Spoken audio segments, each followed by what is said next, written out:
আজকে আমার পছন্দের একটা খাবার রান্না করব। কিভাবে রান্না করি চলো রেসিপিটা তোমাদের সঙ্গেও শেয়ার করি। এই প্রথমবার আমার ফ্রেন্ড আমার কাছে কিছু খেতে চেয়েছে, সেটা আবার আমার হাতের রান্না করা, তাই ভাবলাম আজকে খাইয়েই দিই। আমি এখানে মাশরুমগুলোকে ছুলে পিস পিস করে কেটে নিয়েছি।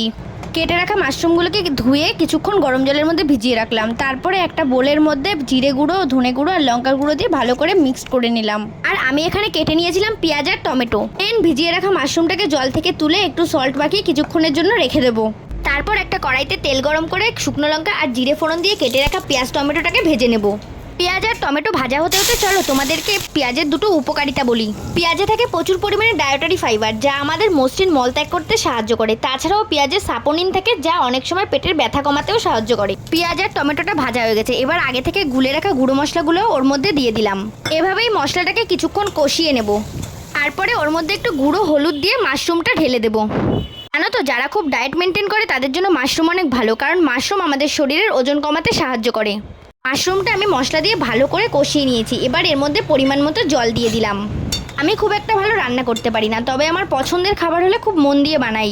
আমি এর মধ্যে আদা বাটা দিইনি, তোমরা চাইলে এর মধ্যে আদা বাটা ব্যবহার করতে পারো। কিছুক্ষণ এভাবে ফোটানোর পরে আমি একটু ঢেকে দিলাম। 5 মিনিট পরে ঢাকনা সরিয়ে গরম মশলা দিয়ে নামিয়ে নিলেই রেডি মাশরুম রেসিপি। ভিডিওটা তোমাদের কেমন লাগলো জানিও। বাই।